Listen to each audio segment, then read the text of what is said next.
В этом году независимости Казахстана исполняется 32 года. По меркам истории срок небольшой, но событий пережили мы немало. Особенно насыщенными были последние 4 года. Словосочетание «новый Казахстан» давно у всех на слуху.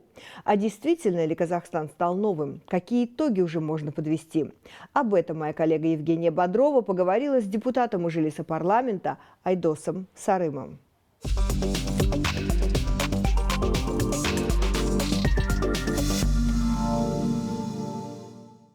Давайте подведем небольшие итоги перед Днем независимости. Скажите, пожалуйста, вот мы все время говорим старый Казахстан, новый Казахстан. Давайте вот по новому Казахстану, что в итоге удалось сделать? Какие задачи удалось выполнить и какие задачи еще стоят перед страной?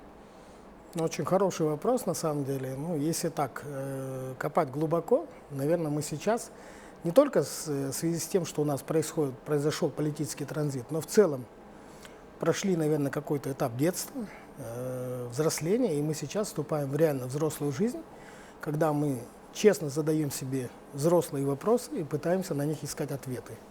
Вот сейчас время формирования новой политической элиты, новой, вообще в целом элиты страны, которая уже живет в новых условиях, которая отягощена сильно усложнившейся геополитикой, сильно усложнившимся вообще в целом внутренними проблемами, которые мы долгие годы не решали. И я думаю, что сейчас те вопросы, которые сегодня ставятся, очень остро ставятся, они в итоге, наверное, должны давать уже другое качество. И государственной элиты, и в целом общества. Мы потихоньку выходим из вот этого детства нашего, да, когда мы находились в плену каких-то иллюзий, когда мы считали, что мы очень крутые там, и так далее. Очень часто в соцсетях такое обсуждение, что старый Казахстан, что новый, никакой разницы нет. А вы можете назвать разницу, вот в чем конкретное отличие? Вы можете, допустим, очень четко очертить переход от 17-летия к 18-летию, допустим, или от 29-летия к 30-летию. На самом деле это очень сложная норма и сложный вопрос. Почему? Потому что речь же не идет не только о том, что поменялся президент, поменялось правительство. Мы говорим о том, чтобы формировать новое качество нашей нации, чтобы мы были более ответственными, чтобы мы не просто перекладывали на кого-то ответственность и все время через социальные сети спрашивали, да, где Досаев, где другой Аким, где премьер-министр и так далее. Нет, где мы все? Что мы все что-то сделали, да, в этой жизни, чтобы изменить эту ситуацию? Наверное, речь про это должно идти. И как бы пафосно это ни звучало, но призыв Кеннеди, да, не спрашивая о том, что сделало государство для тебя, а что ты сделал для этого государства, для этого общества, для этой нации, наверное, должен быть первенствующим, главенствующим. Это, получается, нужно менять менталитет всех казахстанцев. Как вы считаете, когда мы сможем действительно прийти к тому, чтобы каждый стал отвечать за себя, не говорить, что вот почему мне государство там не дало пособие или еще что-то, почему мне государство что-то не сделало? Нет, я думаю, что самые большие, наверное, изменения, которые происходят в последние годы, это то, что мы переходим вообще на новую модель государственного управления. Мы сейчас избираем уже почти всех акимов, да, сейчас новый закон будет, мы уже перейдем к тому, что мы будем выбирать акимов сел, районов, городов.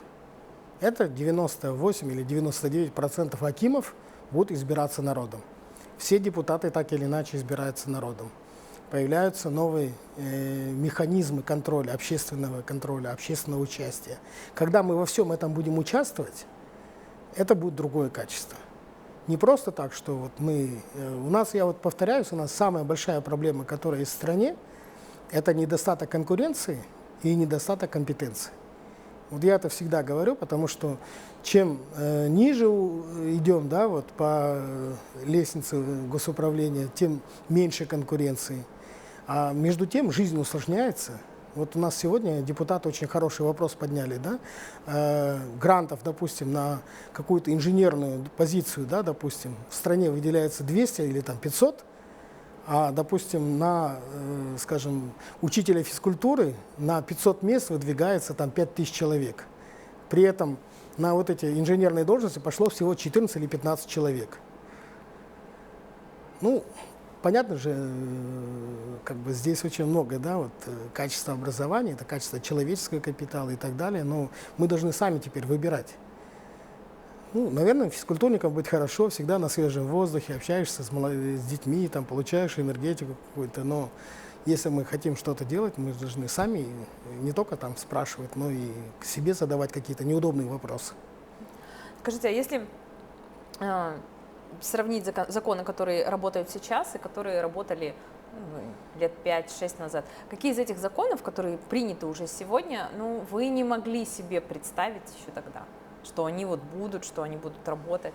Ну, допустим, вывод капиталов или возврат капиталов, да, и так далее. Это новые. Общественный контроль, петиции, которые сейчас запускаются. Это все новые, совершенно новые законы. Вот сейчас будет заходить местное самоуправление со всем блоком проблем, включая межбюджетные отношения. Эти законы, в 1999 году, когда и ранее эти многие вопросы проговаривались, об этом даже мечтать не могли. Сейчас вопрос их имплементировать, ввести в нашу жизнь, принять все необходимые сопутствующие документы и начать по этому жить. И причем, понимая, что это не сразу будет установлено, а скорее всего мы сделаем одну или две ошибки, ну, при выборе акима, при реализации тех или иных норм, но тем не менее этот этап взросления тоже, да, вот каждый ребенок в детстве там болеет корью, ветрянкой и прочими вещами, если он не получает вовремя там вакцины и прочее. Я думаю, что мы очень сильную вакцину уже получили, мы много чему научились, 30 лет монополии, январские события, другие события. Я думаю, они все вместе, наверное, способствовали тому, что мы будем взрослеть. Мы вынуждены взрослеть. Да, конечно, колыбель – это очень приятное место, но всю жизнь находиться в колыбели или там в детской кроватке или на любимом диване находиться невозможно. Спасибо вам большое за интервью, спасибо, что нашли время к нам прийти.